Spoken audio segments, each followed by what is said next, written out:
Legal, acho que já estamos ao vivo. Perfeito. Bom dia a todos que estão assistindo aqui a nossa live. É um prazer ter vocês com a gente. Sou Eduardo Donoso, aqui do time da Binex, responsável pela área de Education. E antes de apresentar os nossos convidados, eu gostaria de falar um pouco sobre a Varejo 180, que está aqui com a gente. A Varejo 180 é um grupo formado por experts de conteúdo e eventos e que traz uma visão do mercado de consumo de varejo, né, garantindo todos os anos, eles sempre cobrem os maiores e mais importantes eventos do mundo, né, sobre varejo, tecnologia, mercado de consumo.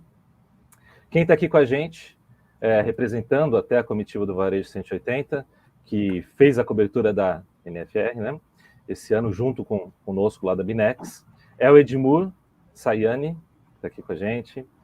Bom dia, Edmur. Bom dia, prazer. Muito bom estar aqui com você e com o Juarez.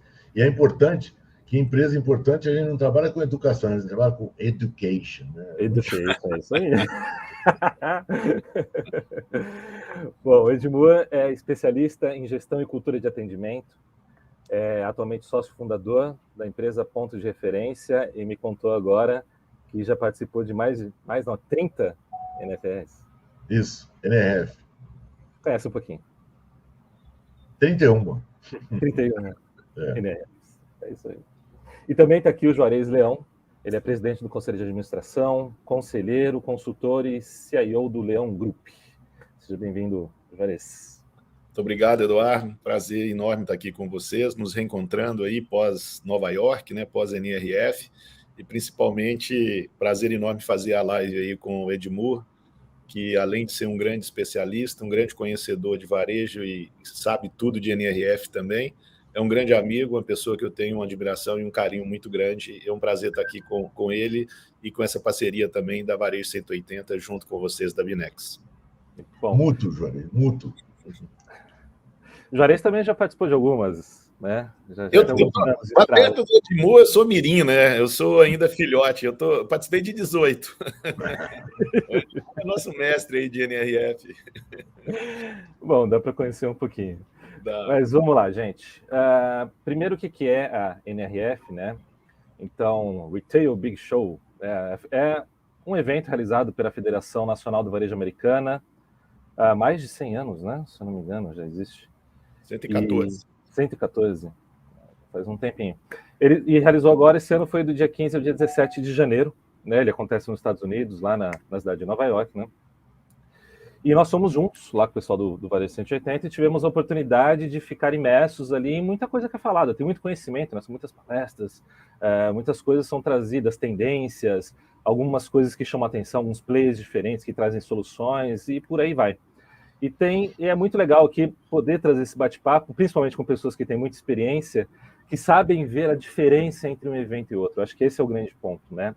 Porque não basta você ir lá, porque é um lugar que entusiasma muito, né? Vamos dizer, tem muita coisa bacana, tem muita novidade, é muito fácil você ficar, às vezes, até perdido em tanta coisa que tem ali.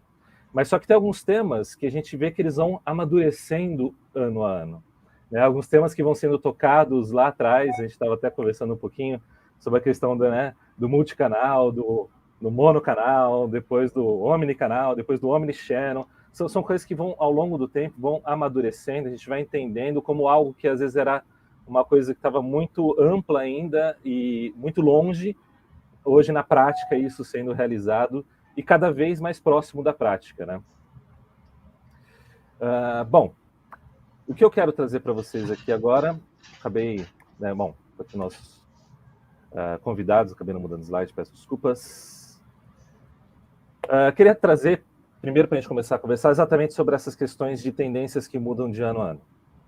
Né? Então, 2022 a gente anotou alguns pontos aqui, e a gente vê algum amadurecimento dele para 2023, que é exatamente isso que a gente colocou. Então, 2022 a gente viu muito aquela questão do metaverso, né? As questões virtuais, a gente até conversou um pouquinho disso anteriormente, algumas empresas já avançando, outras tentando entender como é que eu entro nisso.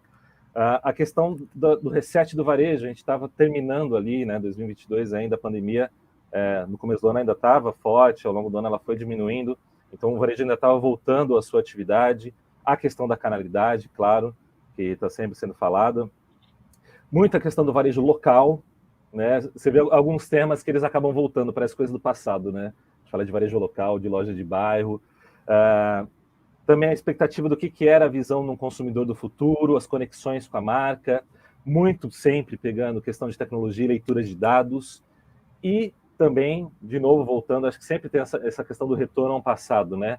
Pessoas, atendimento humanizado, né? Como que tudo isso tem a ver com as tecnologias. Esses foram os principais temas que a gente trouxe aqui, que foram de 2022. E alguns temas aqui que a gente anotou como de 2023. Daqui a pouco eu vou passar a palavra para vocês, só estou fazendo mais uma introdução para a gente ver um pouquinho a diferença dos temas. Mas hoje a gente já vê bastante questão de inteligência artificial, né, sendo trazida para o varejo, a retomada realmente da economia acontecendo, a questões das experiências na loja física, ecossistemas que vão de ponta a ponta, um foco muito grande agora na mudança de comportamento de consumo dos clientes, não só análise, mas a ação em cima dos dados, isso é uma coisa muito importante.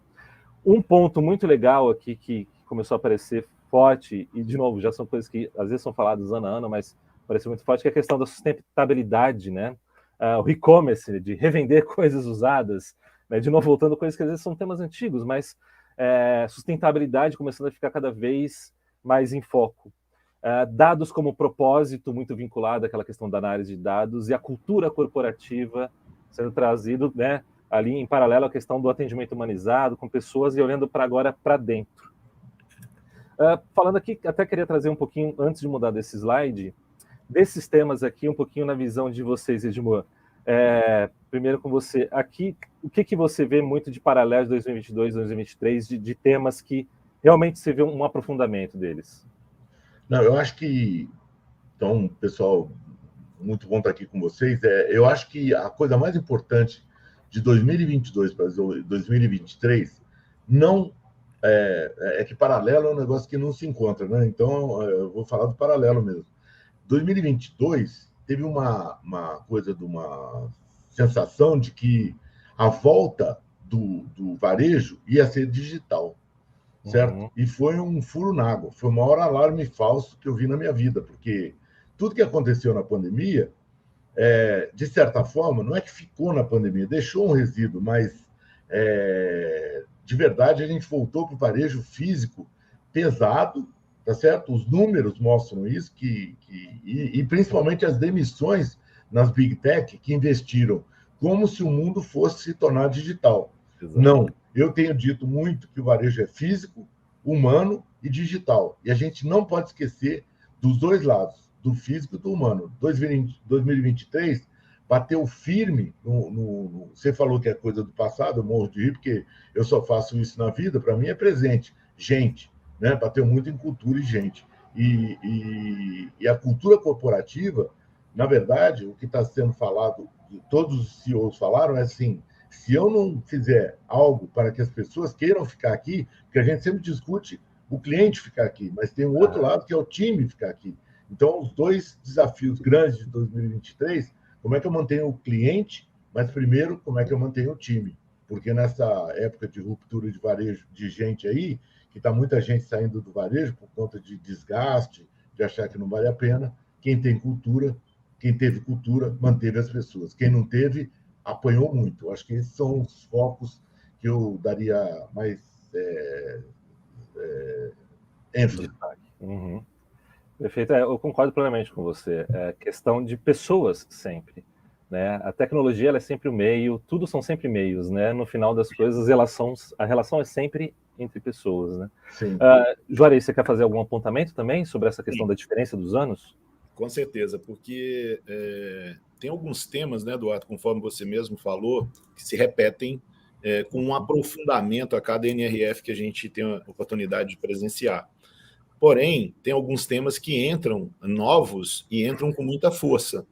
E eu gosto muito de ter uma única palavra para resumir. Às vezes você encontra com as pessoas, olha, não dá tempo de você me falar aqui, mas resume a NRF para mim numa única palavra. A gente assiste 30 e tantas palestras, visita a feira, visita a loja, passa um dia em Harvard, e aí tem o desafio depois de resumir numa única palavra.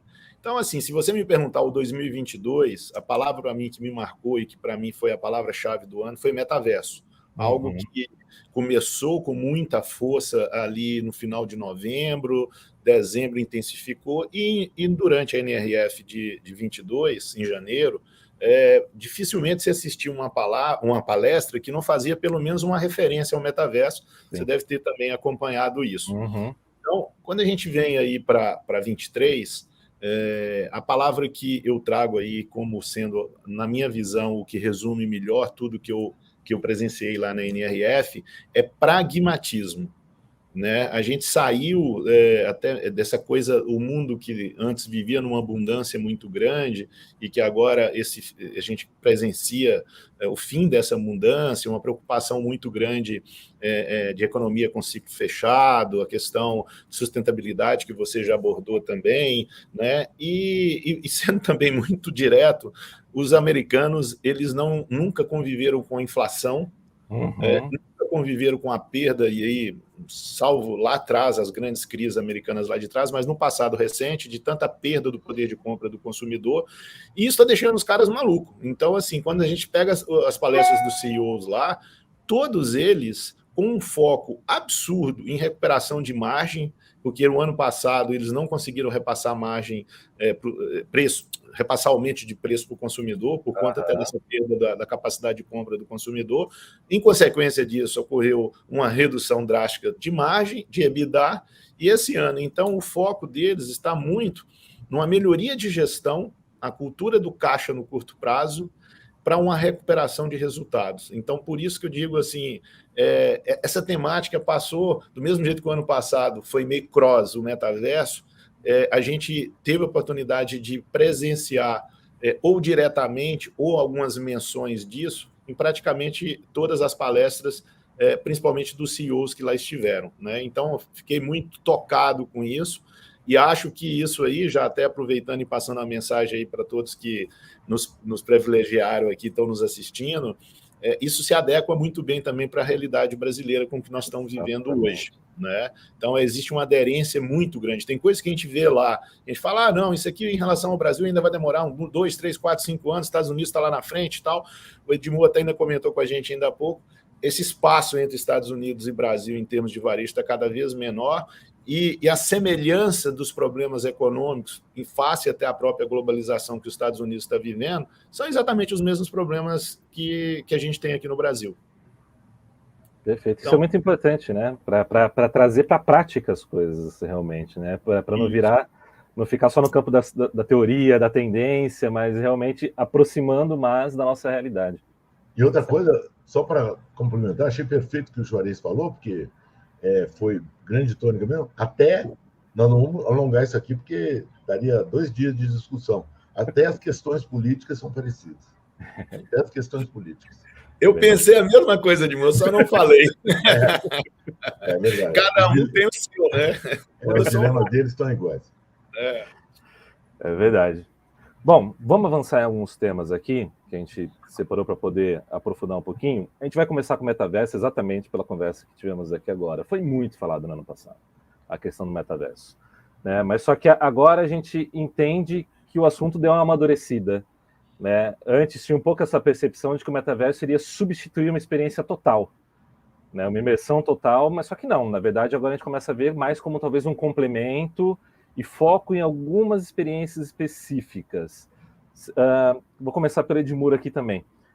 Edmuro, você poderia falar um pouquinho sobre isso, sobre esse amadurecimento da visão do como que o metaverso pode realmente ser utilizado de uma maneira mais prática, mais próxima da realidade? Certas gerações já usam o metaverso, os gamers já estão muito próximos do metaverso.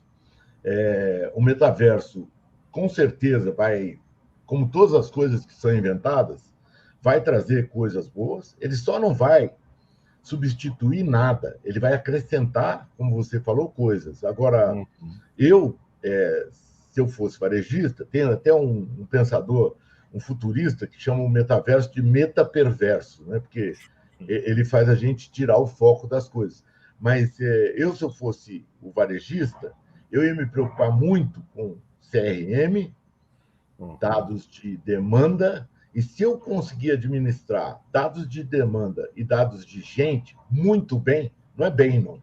Você até vai falar disso depois, dos dados de propósito, Sim. né? Com propósito, as duas frases são importantes, mas eu me focaria nesse momento, a não ser que eu fosse alguém que vendesse para a geração que já usa o metaverso, tá certo? Geração alfa, geração millennial, nem millennial tá, né? Mas na verdade a geração Z, tá certo? Uhum. Esse pessoal aí já está usando o metaverso. Então presta atenção. Se não for isso, vai acertar os outros lados do digital, porque nos Estados Unidos 50% das empresas não tem controle de estoque online e a grande maioria não conseguiu integrar ainda o omnichannel.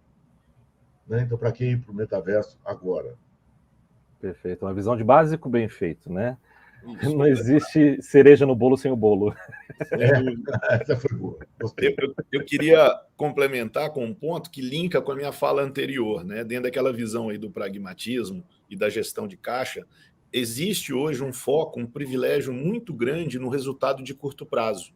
E, principalmente em função de projetos que requerem um investimento alto, com a taxa de juros que também está extremamente elevada para o padrão americano. Então os caras falam que eu vou colocar um dinheiro nesse projeto que vai me dar um payback em 12 meses, ou eu vou colocar isso aqui no metaverso, que mesmo as pessoas que mais defendem, a menos que seja, como o Edmur bem colocou, para produtos muito vocacionados para a geração Z, para as empresas de maneira geral, na média, isso é um negócio que vai estar dando resultado, sei lá, daqui 2, 3, 4, 5 anos efetivo. E hoje a gestão e o foco está sendo muito na questão do resultado de curto prazo. Então, a minha leitura de um dos principais motivos que se perdeu a euforia do que estava o metaverso no ano passado foi isso. Apesar que é algo que eu continuo também acreditando, acho que os empresários brasileiros, os varejistas, não podem tirar o olho disso.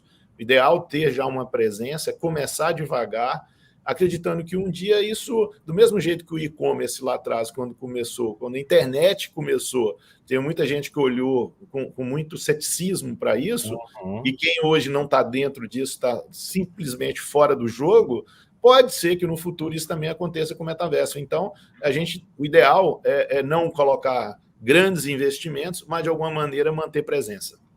Perfeito. Você falou um ponto muito importante, né? Fazendo um comparativo do metaverso com a internet. Eu vejo muito dessa forma também. A internet ela trouxe uma nova maneira de interação entre pessoas e empresas. E ela demorou para ter um período dela. Claro que a gente está, né, fazendo um paralelo, uma tecnologia que começou há muitos anos atrás, mas ela demorou para realmente ser entendida, ser utilizada. O metaverso ele muda a maneira de interação. Ele é um salto, né? Ele não é só uma melhoria, ele é um salto igual a internet foi um salto também. Então, como todos esses saltos, claro que quem começa antes erra primeiro, né? Ajusta melhor e lá na frente vai estar colhendo resultados antes dos outros que deixaram para ir depois. É a mesma forma também no metaverso. Perfeito. Eu concordo completamente. E só, assim, a inteligência artificial da qual nós vamos falar daqui a pouco, entrou na vida real da gente, com GPT, com não sei o quê, que tá tudo aí, muito mais rápido que o metaverso. Então, eu acredito que a mudança de prioridade vai acontecer. A inteligência artificial vai passar a ser um assunto de retorno, como o Juarez disse, de muito mais curto prazo. Ela vai ajudar muito a acertar as coisas que a gente conhece e fazer elas ficarem mais rápidas, e o metaverso, que a gente ainda não conhece, vai ser... O Juarez falou um negócio assim, não pode ficar fora. Investe 3% do seu tempo em metaverso. E se for para investir numa tendência de verdade, eu acho que a inteligência artificial passou de passagem o metaverso. Concordo. Perfeito. Bom, vamos entrar no tema, então, de inteligência artificial, que era exatamente o próximo assunto que ia ser puxado. Alguns pontos importantes que a gente colocou aqui. A capacidade da inteligência artificial de agir como filtro, né? Ou seja, uma capacidade de entender o shopper, entender tendência, entender o que está acontecendo, personalizar ações com ele, personalizar promoção, personalizar comunicação, ou seja, poder fazer algo de maneira cada vez mais direcionada. A questão da inteligência ela vai sempre otimizar processos que talvez humanamente são impossíveis, né? Então, elas conseguem fazer um cruzamento de dados numa realidade absurda e falar com cada cliente de uma maneira individual. Junto disso entram várias outras coisas, né? Questão de espaço virtual, até a questão de mercado de game, experiências de compra online que a gente falou anteriormente. Eu queria um pouquinho aí, Edmur, para você poder continuar o assunto que você estava falando, o que você vê de principais pontos para a utilização da IA? A gente colocou alguns aqui, né? Mas eu entendo que isso entra no negócio como um todo, né? Não é nem só tocando o cliente ali para interação, mas da porta para dentro ali, né? Na administração, no estoque, em tudo que existe ali para trás, as inteligências também podem ajudar bastante o varejo, né? Eu vou deixar o Juarez falar mais disso, mas eu vou dizer só o que eu acredito. Nós vamos passar de tabela, gráfico, né, relatório, na forma de disponibilização dos dados, para insights que vão virar, na verdade, pushes de WhatsApp. A empresa que você contratou para fazer CRM e ERP para você, ela tem a obrigação de não te fornecer mais dados via relatório, gráfico ou tabela. Ela tem que chegar para você e falar preditivamente, que é a palavra-chave da inteligência artificial, que você precisa comprar mais produto, parar de comprar esse produto, queimar um produto, valorizar uma pessoa, falar com o cliente de certa forma, porque o produto que chegou tem a ver com ele. Então, eu acredito muito que a inteligência artificial vai tornar o retrovisor, a análise do retrovisor, uma coisa de farol para mirar na frente preditivamente. Zero relatório, zero tabela, zero gráfico, e puxe no WhatsApp. De manhã o cara vai te mandar assim, compra isso. À tarde ele vai falar, pô, tá faltando esse produto na loja tal. E aí as coisas vão definitivamente se tornar confortáveis para o uso de TI. Perfeito. Juarez. Complementando aí um pouquinho o que o Edmur colocou, a inteligência artificial tem... Primeiro, ela está escalando numa velocidade realmente assustadora, né? Se você pegar aí tão rápido que o próprio GPT não está conseguindo, os servidores não estão conseguindo dar conta, né? Você entra lá e está travado o tempo todo, eles pedindo desculpa que vão arrumar, ou seja, nem eles, eu até tive lendo uma matéria legal sobre a empresa que criou, eles não acreditavam que esse projeto estava engavetado, ele foi tirado em novembro ali, outubro, novembro, e eles não acreditavam que teria uma aderência tão grande que ia popularizar e tão rapidamente, né? Então, estou falando de uma das formas aí de inteligência artificial, que são várias. Agora, no varejo, que é o foco aí da sua pergunta, a questão dos dados, a gente que frequenta a NRF há muitos anos, essa questão do Big Data, a gente vem falando, né, há muitos anos, né, de como dar um devido tratamento para essa gigantesca montanha de dados que o varejista acaba armazenando ao longo de muitos anos de operação nas suas lojas. Isso antes, muitas vezes, estava esse banco de dados jogado lá no computador. Quando começou com essa coisa de Big Data, começou a extrair informações disso, que geravam as tais tabelas e gráficos que o Edmur acabou de falar, e muita gente, muito executivo e muito dono de empresa, recebia aquilo ali e não tomava ação nenhuma sobre aquilo ali. Às vezes, até sequer parava para interpretar aquilo ali. A inteligência artificial, então, ela está um passo adiante. Ela analisa todos esses dados e dá o caminho do que ele tem que fazer. E cria a possibilidade da gente ter uma hiperpersonalização no relacionamento com o consumidor. Então, quantos de vocês aqui não já receberam mensagens de CRM com coisas assim totalmente absurdas que não têm aderência nenhuma com o que você gosta, com o que você compra? Tipo, você olha para aquilo e fala, meu, de onde esses caras tiraram que esse tipo de coisa aqui poderia, ao invés até da empresa ficar bem vista por estar utilizando aquela ferramenta, você coloca um X na empresa, ou seja, essa empresa aqui não tem a menor noção de relacionamento com o consumidor.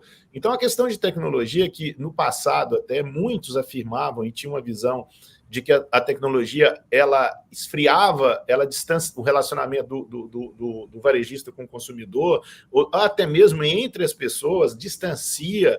Isso, a inteligência artificial vem exatamente se opondo a isso. Ou seja, é uma ferramenta extremamente importante para que você aproxime mais do consumidor, que você entenda o que ele necessita, para que você consiga, de uma maneira rápida, efetiva, oferecer para ele coisas que muitas vezes nem ele sabe que precisa. Então, é o tal do preditivo que o Edmundo estava falando. Então, são muitos dados que seriam humanamente impossíveis de serem analisados, e você consegue, através da inteligência artificial, oferecer isso, e muitas vezes até customizando a oferta em tempo real com o consumidor dentro da loja. Então, você entrou na loja, você já recebe a mensagenzinha: "Ô, Juarez, que bom que você está nos visitando novamente." Isso eu estou contando, eu passei por isso, numa visita que eu tive no Macy's, lá em Nova York. E aí, em seguida, veio uma segunda mensagem: "Olha, a gente, analisando seu histórico de compras, nós vimos aqui que você gosta de vinhos e sua uva preferida é o Malbec. A gente gostaria de te convidar para ir até a nossa loja de vinhos. O sommelier fulano de tal já está lá te esperando para que você possa experimentar, que nós acabamos de receber 2 Malbecs, inclusive argentinos, que é de sua preferência. E se você quiser e gostar do vinho, experimentar e gostar, você, com esse código de barra, você pode... Nós já estamos te oferecendo 20% de desconto, basta você apresentar seu celular no checkout para que você tenha o benefício do desconto."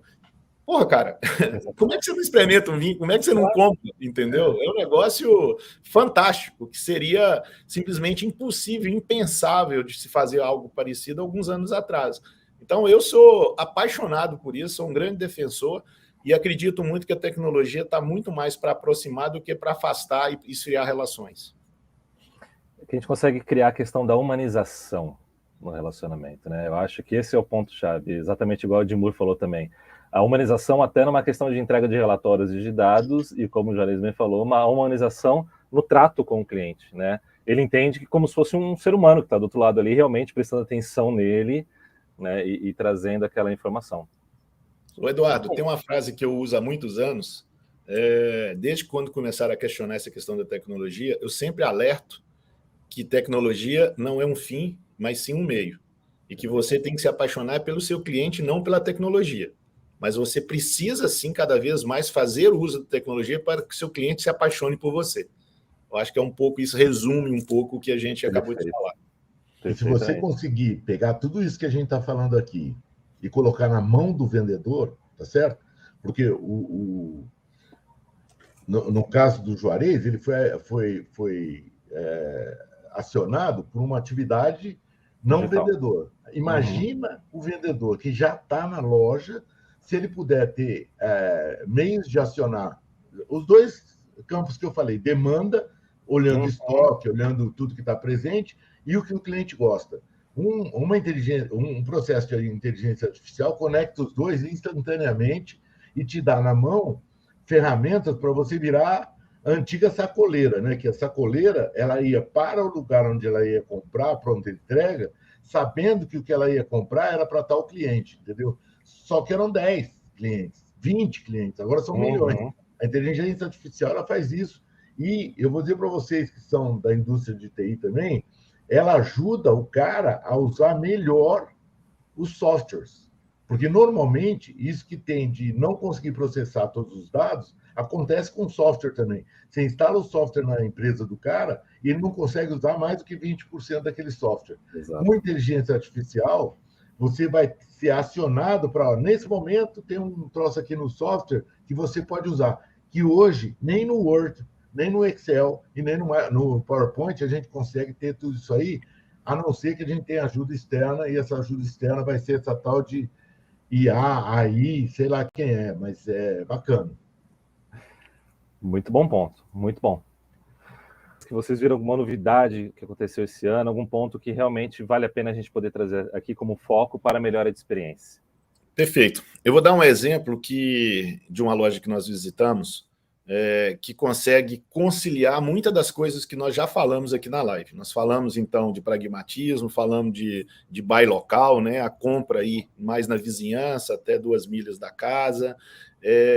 E nós tivemos o privilégio aí, em função aí do relacionamento da Varejo 180, de visitar uma nova operação da H&M, que estava sendo inaugurada em Williamsburg, que nós conseguimos visitar e inaugurar. Os caras são malucos. E aí você chega no outro dia, no horário da inauguração, a loja está perfeita, né? Tudo bem que ninguém dorme naquela noite, mas é o que acontece. E nessa visita lá, primeiro, uma loja, então, de bairro, uma loja, quem conhece as lojas da H&M sabe que são lojas enormes, com muitos pisos, a maioria delas 3, 4, 5 andares. Essa é uma loja de aproximadamente 300 metros quadrados, com 2 pisos. Quando nós visitamos, não tinha colocado ainda nem o letreiro. O que assim, me assustou muito, e é uma mudança, talvez é onde a gente consegue enxergar melhor esse pragmatismo que eu já falei aqui. Essa loja foi uma loja que custou, em reais, 500 mil reais. 530 mil reais, aproximadamente 100 mil dólares.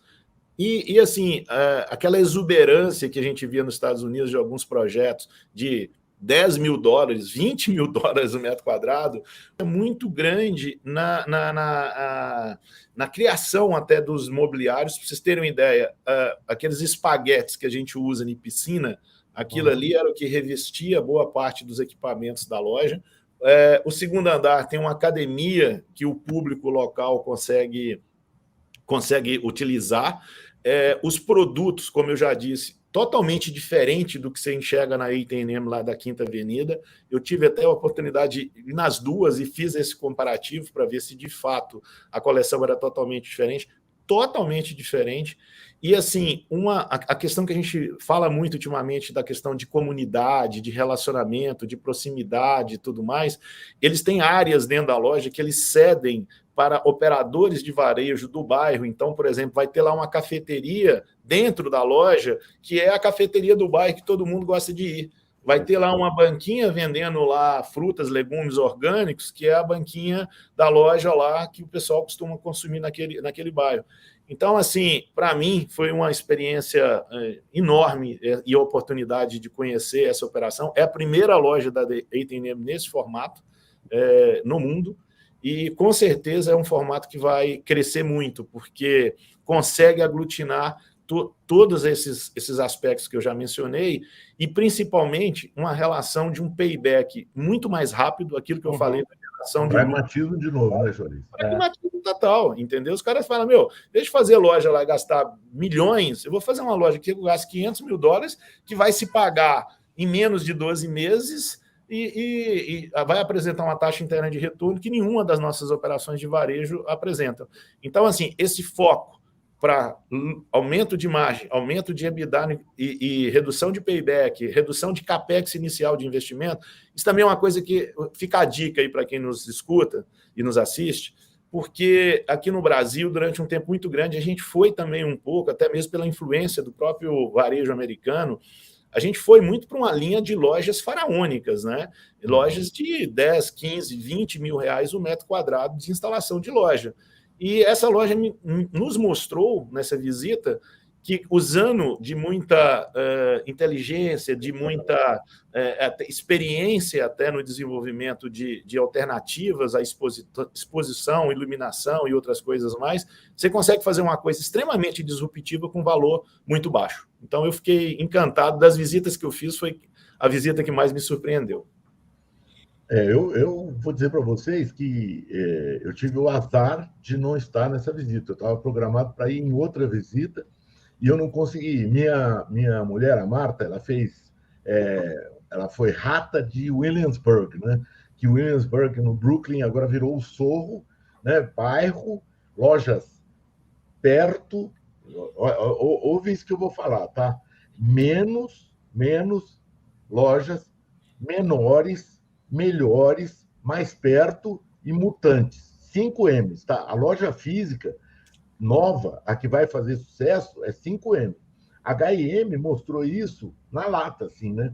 Então, não é mais arquitetura, cara, é cenário. Os espaguetes que eles usaram para fazer a decoração da loja têm um custo infinitamente melhor e são mutantes, porque daqui a pouco, essa é uma pop-up store, né? O Juarez, não sei se ele mencionou isso, mas é uma pop-up store, ela vai fechar daqui a um ano. Ou seja, é um investimento para deslanchar daqui a pouco, ter o retorno, e o cliente, na hora que ele for na nova H&M que eles forem abrir lá, porque eles vão abrir outra, eles vão fechar e abrir outra, a cara é completamente diferente, o tema é completamente diferente e tudo mais. A loja física do futuro é essa aí que eu falei: menos, menor, melhor, mais perto e mutante. Desse jeito. Comunidade foi uma coisa que me chamou muita atenção. Todas as lojas de Williamsburg se referem ao bairro, falam com o pessoal do bairro, tem a programação do que vai acontecer no bairro, e tem até um termo que eles usaram lá, a Macy's usou, Zip Code Business, o negócio do CEP, né? Aqui no Brasil é CEP. Eu vou fazer o meu posicionamento para o CEP onde eu estou, perto de onde o cliente está. Quer dizer, as lojas, os posicionamentos de loja cada vez vão estar mais atrelados ao público que mora perto. Trabalho em casa, eu moro perto, eu vou na loja que é perto de mim. Isso foi uma coisa tão escancaradamente óbvia em Williamsburg, né? Porque você vai na Patagônia, a Patagônia que faz coisas pelo mundo tem um cartazete do que ela faz pelo bairro do Brooklyn. E foi entusiasmante perceber o quanto que o varejo local, pequeno, ganhou força. No Brasil, isso vai acontecer no Brasil também. A demandada dos shoppings que não perceberam o erro que eles estão cometendo de acabar com a galinha dos ovos de ouro deles, vai fazer revigorar muitos centros urbanos no Brasil com lojas de rua.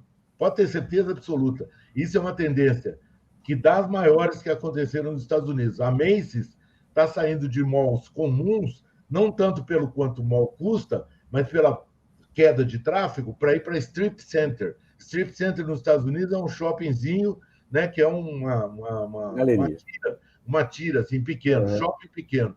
Menor custo, com certeza, lojas menores, com maior retorno e com um tráfego de comunidade que você pode controlar muito mais, saber o estoque para aquela comunidade, focar naquela comunidade. Para mim, foi a grande riqueza dessa viagem do ponto de vista de visita à loja. Eu acho que é uma questão de respeito ao próprio cliente, né? Essa visão da comunidade, de estar próximo. Isso é varejo de proximidade. Os caras falam de customer centrism, mas eles antes trabalhavam com os big data que o Juarez falou, sem trabalhar com right data. Né? O right data, o dado certo, né? E quando você está num público pequeno, você tem um controle, você conhece o cara pelo nome, ele te visita, né? Ajuda muito o CRM você conhecer o cara pelo nome. E eu acho que esse assunto está totalmente atrelado aqui a esse slide que eu acabei de colocar. A questão de mudança de comportamento das pessoas. O conselho do universo, para quem está vendo a apresentação, eu achei essas tendências que vocês colocaram muito práticas e importantes. Né? Depois baixa a apresentação da Benex, que ficou muito legal essa apresentação. Tá? Eu espero que o pessoal esteja gostando da sequência, mas o direcionamento dessas takeaways, né, que o pessoal chama, está sendo muito bacana para fazer o papo aqui. Obrigado pelo feedback, Ivan. Bom, aqui a conexão é total com o que a gente estava falando, né? Então você vê uma loja começando a entender, né? Vamos pegar o racional do que a gente está trabalhando. Inteligências para te ajudar a analisar melhor os dados, para você poder aprofundar mais no entendimento do que é o teu negócio, no entendimento de quem que é o seu consumidor. Lojas que começam a ser construídas com essa prática, né? Então entendendo realmente o seu entorno, respeitando as pessoas que estão indo do lado, e agora uma questão de sempre um foco numa mudança de comportamento. Ou seja, eu entendo o meu consumidor a ponto de começar a provocá-lo a mudar um pouco, a incentivar o comportamento, igual o Juarez mesmo falou da questão do vinho, né? Tipo, ele percebemos que ele estava próximo da loja, né, que ele voltou a fazer compras, e ele já foi incentivado para um novo comportamento que o tocou, a ponto de ele estar até dando isso como um exemplo aqui. E a gente vê as gerações cada vez mais novas e mais conectadas, talvez até esperando isso, né, como uma necessidade de negócio. As gerações um pouco mais antigas, isso é muito surpresa, mas para as novas isso já é, tipo, é o bem feito, já é o básico do negócio. Converse comigo, né, me respeite, entenda quem eu sou, e adeque as coisas à minha necessidade, né? É uma questão do próprio cliente se vendo como controlador do negócio, né? Eu estou entrando numa loja que ela me representa, né? Eu compro mais o local onde ele está mais próximo a mim e me representa também. Olha, eu vou começar, ele vai ser rápido. Vamos lá. Para mim, consumidor está absolutamente bipolar. Todo mundo, com essa história que o Juarez falou, de fim da abundância, policrise, que o pessoal está falando, vai investir menos e melhor. A H&M vai investir menos e melhor, com a loja nova. E o consumidor também. O bipolar do consumidor é assim, ó, no que eu preciso, eu vou buscar preço, eu vou pechinchar da melhor maneira possível. No que eu desejo, eu vou pagar o que vale, desde que valha. Então, tem o produto diferente, a história para contar do produto, tá certo? Um produto que ninguém tem. Aí tem uma terceira coisa, eu falo muito, né? Tem muitos supermercados assistindo a gente, provavelmente. Em cada seção do supermercado tem que ter, toda semana, um produto que ninguém na vizinhança vende. Porque senão, você não vai perder para a internet ou para o digital, você vai perder para o seu vizinho.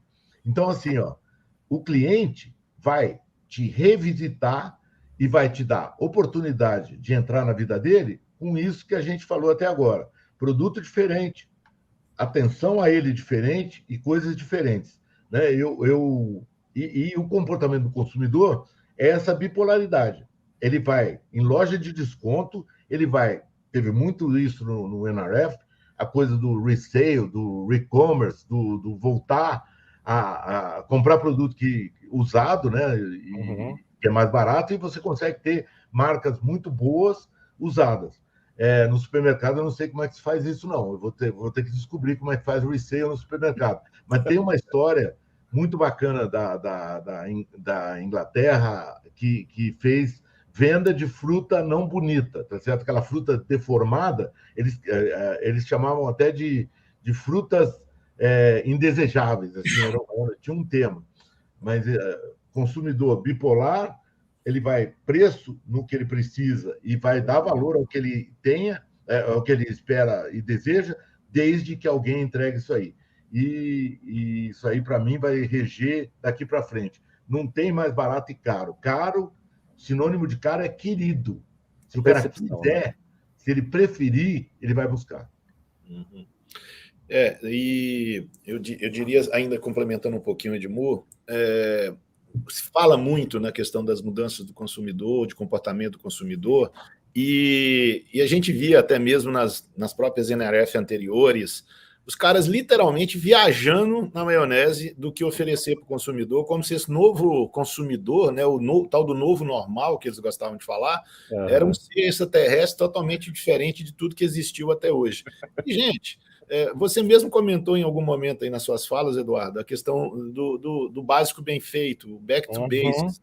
Cara, não existe consumidor de geração nenhuma que não gosta de ser chamado pelo nome, que não gosta de receber atenção e cordialidade quando entra na loja. Então, assim, pessoal, eu não estou dizendo que não seja importante usar todas essas ferramentas que nós, inclusive, estamos aqui falando e incentivando que sejam usadas, como inteligência artificial para aproximar mais, tudo isso que nós já falamos, mas, assim, antes disso, faça uma avaliação. Se você fosse na sua loja, no seu supermercado, enquanto consumidor, você sairia de lá satisfeito? Seria uma boa experiência? Porque se não for, primeiro resolva isso para depois complicar. Faz primeiro o básico, porque, infelizmente, e não é só no Brasil, a gente viaja muito mundo afora pesquisando varejo e visitando loja, em boa parte do varejo global, o básico não está sendo bem feito. E às vezes a gente vê na própria NRF palestras de CEOs, eu adoro fazer isso. O cara acabou de sair do palco, geralmente termina lá pelas 4, 5 horas da tarde. Eu adoro visitar a loja do CEO que palestrou durante o dia, para ver se o que ele falou lá eu vou encontrar dentro das lojas dele quando eu visitar. E, cara, tem uma diferença assim, gigantesca, né, do discurso, da fala e da prática. Aquilo que a gente brinca, né? PowerPoint aceita tudo, e planilha de Excel também. Então, o cara chega lá, conta uma história linda, você chega na loja, o vendedor te olha com aquele de descaso, nem vem que receber. Você vai fazer uma pergunta para ele, ele vira as costas e vai embora. Você pede um produto para ele fala, tá bom, vira as costas. Você não sabe se o cara foi buscar o produto, o que o cara foi fazer, entendeu? Então, assim, vamos pensar em novas tecnologias, vamos pensar, sim, tem diferenças de consumo de cada geração, isso é fato, né? Eu tenho dentro de casa um filho milênio e uma filha geração Z, e eu percebo o tempo todo a diferença, e eu baby boomer, né? Então são 3 gerações convivendo na mesma casa. É totalmente diferente, mas esse fio condutor é cross. Toda geração, seja ela qual for, gosta dessa experiência básica de loja bem feita. O pessoal trata a geração como se fosse horóscopo, né? O cara é touro, a touro é teimoso. Né? Eu já fui taxado de teimoso um monte de vezes porque sou touro. E eu falo assim, ó, eu nasci no mesmo ano que o Bill Gates, que o Steve Jobs e o Bolsonaro. E eu não sou igual a nenhum deles. Tá certo? Eu gostaria de ser rico que nem o Bill Gates e não tá morto que nem o Steve Jobs, e não vou falar o resto, mas o importante é que a gente não trate as gerações como diferentes, eu odeio a palavra persona de marketing, sabe por quê? Não tem uma persona, cada um é um. De repente, a persona chega irritada na loja, ela tem que ser tratada diferente. Você acaba criando preconceitos, né? Eu vou me atrever a responder. Tem uma pergunta aqui, Eduardo, que me passaram, e o Juarez vai complementar, mas eu quero responder. Por que o cara vai no atacarejo e não vai na minha loja? Atacarejo é para vender produto que o cara precisa, que eu acabei de falar. E aí ele vai buscar o mais barato. Se a tua loja não tiver coisas diferentes do atacarejo, até eu iria no atacarejo. Agora, se você tem produtos interessantes, diferentes, e se você não é aquele supermercado que, se bobear, vai ser o primeiro que vai ser substituído pelo digital, meio sem anestesia aqui, porque o supermercado, como ele tem um serviço muito diferente de loja normal, né? O cara pega tudo, ele carrega tudo, né? Tudo mais. Eu colocaria, se eu fosse vocês, atendimento na loja. Como atendimento? Um cara para orientar o cliente sobre compras que ele pode fazer. O Home Depot, nos Estados Unidos, é uma loja de material de construção que tem atendimento para indicar o parafuso que você deve usar. A margem dele é 8% contra a venda bruta. O Walmart não tem atendimento, a margem dele é 2% contra a venda bruta. A tua margem vai aumentar e o cliente não vai correr atrás do atacarejo se você tiver coisas diferentes para oferecer para o cliente. Pode ser qualquer coisa que a gente já mencionou aqui até agora, mas uma delas é ter produto que ninguém venda. Sabe? Aquele mel de abelha australiana da Nova Zelândia que ninguém tem. Vai lá, demonstra isso aí. E aí o cliente vai mais à sua loja, aí ele vai pensar menos no atacarejo. Se você for aquele cara batatinha que só vende o básico e o não perecível de todo mundo, e o teu perecível FLV é ridiculamente igual aos outros, por que o cara vai na tua loja? Quais são os motivos, né? Crie motivos. Sim. Eu vi aqui a pergunta, né? E até existe a pessoa que fez a pergunta fez o questionamento aqui, que nós falamos aqui de loja de vizinhança, né? E a questão do atacarejo. Por que a pessoa vai então no atacarejo, né? E não é uma coisa ou outra, né? Existem duas verticais no varejo, que é compra por razão e compra por emoção. Total. Que o Edmur chamou compra do que eu preciso e compra do que eu não tenho e eventualmente posso me apaixonar e querer comprar. Ou seja, a compra pelo encantamento. Então, são propostas de valor diferentes. Quem falar para mim que é uma experiência fazer compra em atacarejo, a gente sabe que não é. Mas todos nós aqui hoje, por exemplo, aqui na minha casa, minha esposa, ela vai, sim, todo mês no atacarejo comprar os itens básicos. E aí depois, o supérfluo, o flu-flu, ela vai num supermercado premium e compra. Então, assim, o consumidor tem ocasião de compra distinta. Então, a gente, igual o Edmundo falou, não dá para rotular que o cara que é da geração XPTO, ele tem só um padrão de consumo. Ele pode ter o momento dele de compra razão, que ele vai no atacarejo, e pode ter o momento dele de buscar uma experiência de compra, que ele vai nessas lojas que estão mais vocacionadas, que a gente chama de varejo emocional, varejo de emoção. E nesse comentou, a margem desse varejo, o markup e a margem bruta que se pratica é infinitamente superior. Então, é de se pensar, dá para ter os dois formatos e atender o mesmo consumidor em ocasiões de compra diferentes. E uma coisa importante para vocês pensarem, no universo grande, a Amazon é o atacarejo do varejo total. Né? A Amazon é o lugar onde o cliente, quando ele quer, na bipolaridade dele, buscar produtos mais baratos, ele vai buscar. A Amazon não acabou com o varejo. A Amazon simplesmente se apropriou daquela parte do varejo que o cliente compra por conveniência, tá certo? O atacarejo é uma compra por preço, nem é conveniência, mas é preço. A Amazon é por conveniência. Sempre vai ter um monstro ameaçando você. Pode ser o seu vizinho, tá certo? Pode ser o seu vizinho. Se você não for diferente do seu vizinho, você vai morrer. E se você não tiver motivos pelos quais o cliente vá à tua loja, e vou dizer para você, ó, se a sua loja for muito boa, ele não se arrisca aí no atacarejo para comprar o produto mais barato, né, para perder a viagem. Ele vai lá e compra tudo, tá certo? Você impulsiona o cliente a comprar tudo, desde que você seja atraente. Tá?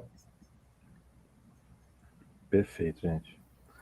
Eu vou ir para um outro slide aqui, até por causa do nosso tempo. A gente tem mais 2 temas aqui para falar.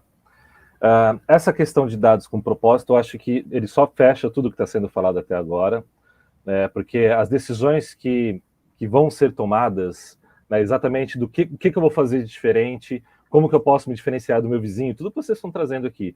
Quais são os motivos que eu posso dar para o meu cliente, quais são as necessidades que eu estou tentando atender, tudo isso basta e surge a partir do momento que eu tenho entendimento sobre as coisas.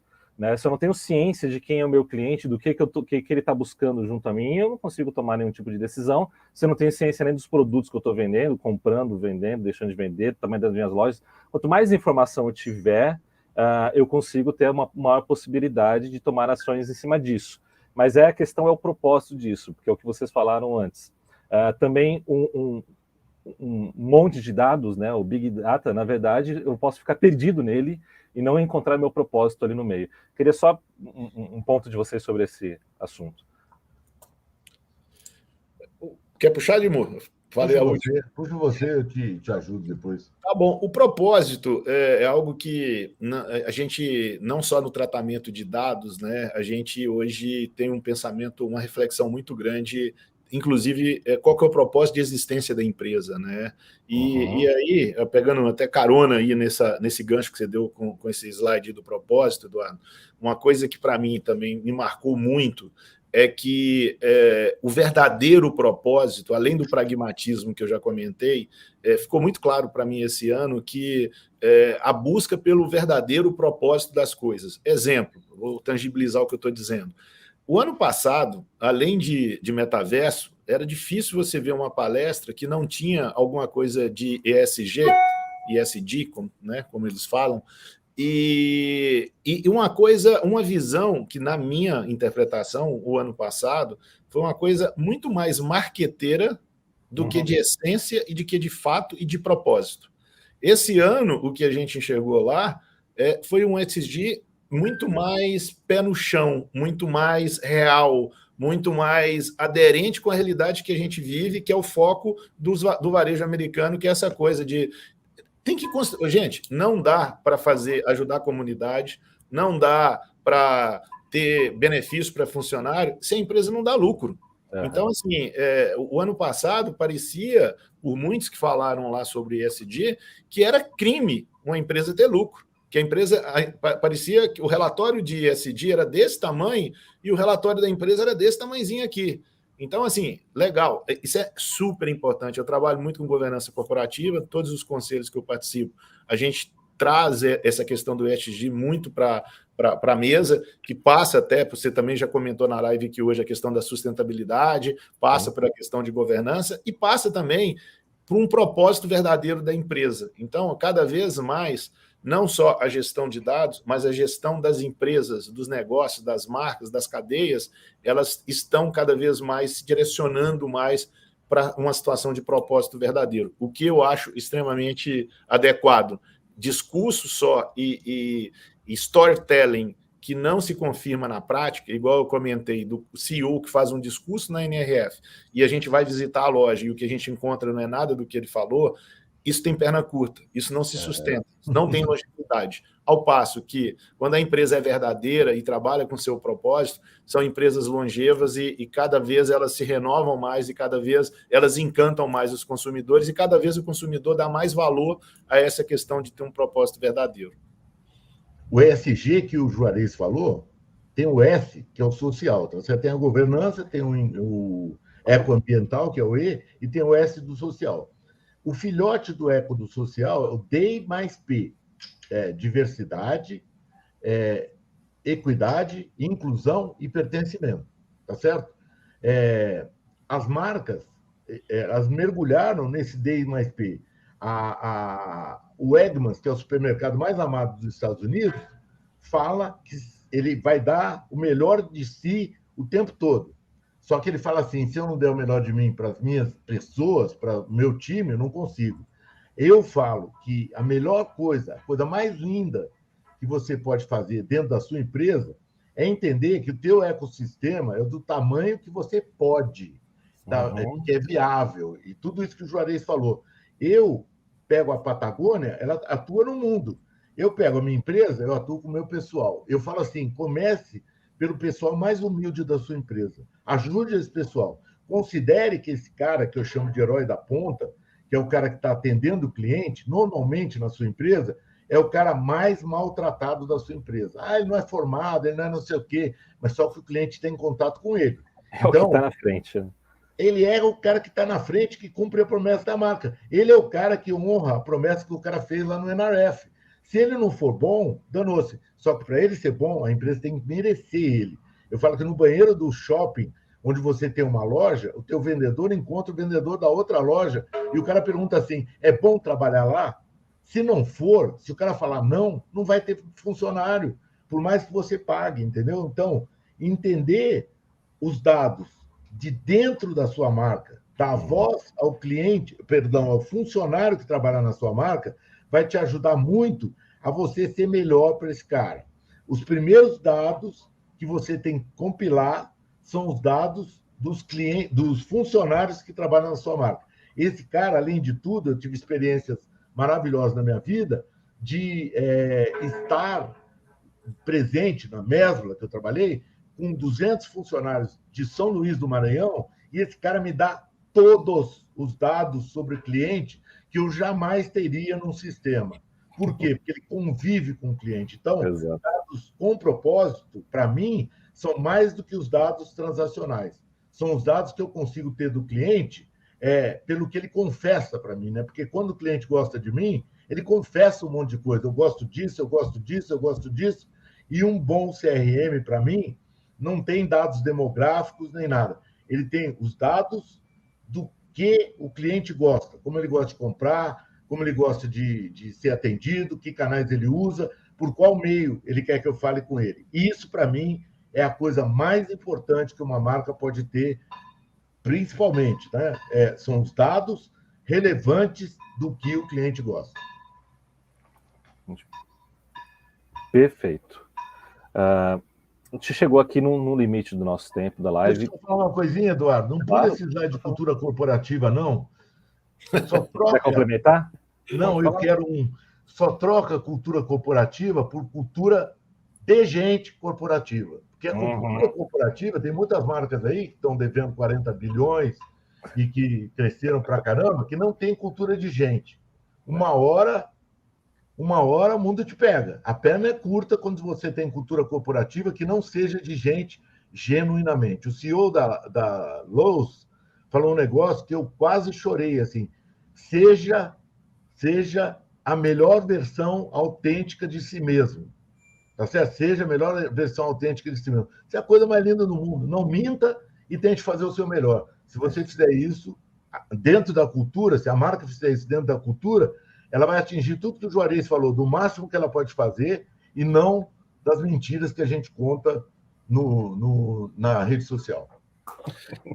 O Edmur, e ainda complementando, né, isso que você falou até dos vendedores que se encontram no banheiro do shopping e perguntam, é legal trabalhar lá, né? Isso aí eu acho lindo essas coisas práticas, isso eu costumo chamar isso a vida como ela é, né? Exatamente.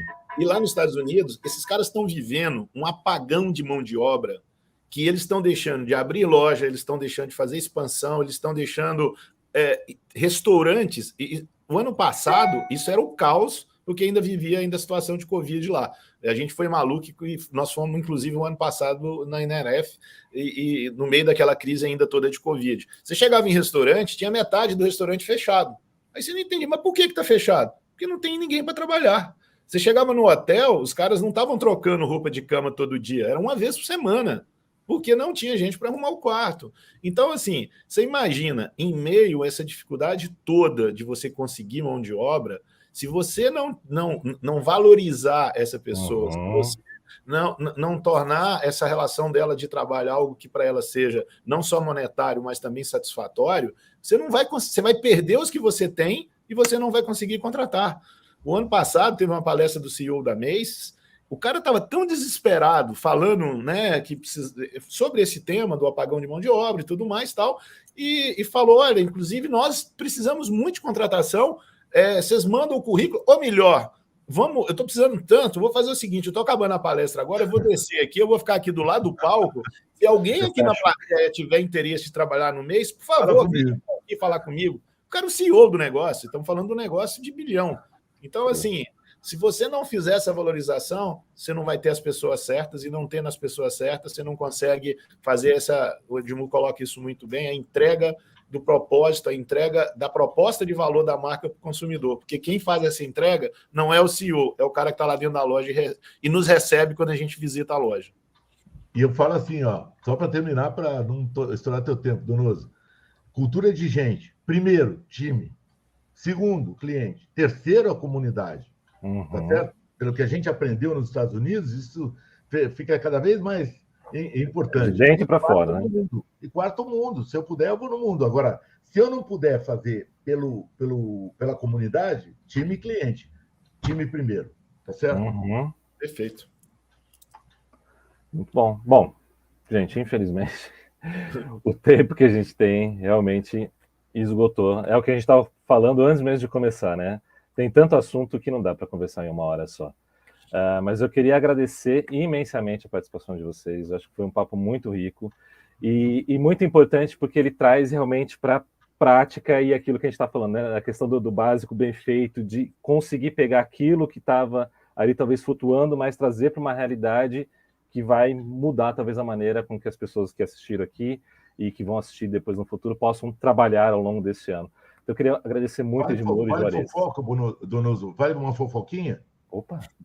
Dos 31 anos de NRF que eu fui, esse com a Varejo 180 foi o melhor. Então, quem quiser ir ao NRF, tem que ir uma vez, pelo menos, vocês que estão assistindo, escolhe a Varejo 180.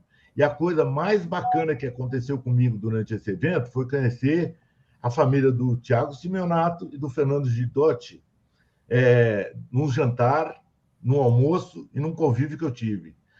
A Benex deve ser uma empresa muito bacana, porque esses caras aí me fizeram uma companhia lá muito agradável. Eu adorei conhecer quem ajuda a construir essa companhia. Eu fiquei muito feliz. E fora esse pessoal que está ajudando a gente aqui, Giovana, Karine, esse pessoal que está ajudando a gente no evento aqui, e você, tá? Você conduziu muito legal isso aí. Obrigado. E, Juarez, a gente não é sexualmente ligado, mas que a gente se ama, a gente se ama. Está no coração. Como as marcas têm que ser, né? Marcas que amam o time, marcas que amam o cliente e a comunidade. Não é esse negócio de marca amada, não. Quem tem que amar é a marca, meu filho. Alinhamento de propósito e de estrutura e de personalidade gera esse amor aí, Edmur. Tamo junto. Falou. Até os filmes que a gente assiste são os mesmos, tá, Donoso? Depois eu te falo quais são os programas. Eu quero sugestões. Obrigado, viu? Muito obrigado, gente. Obrigado a todos que participaram aqui conosco nessa live. E até a próxima oportunidade, com certeza vai acontecer.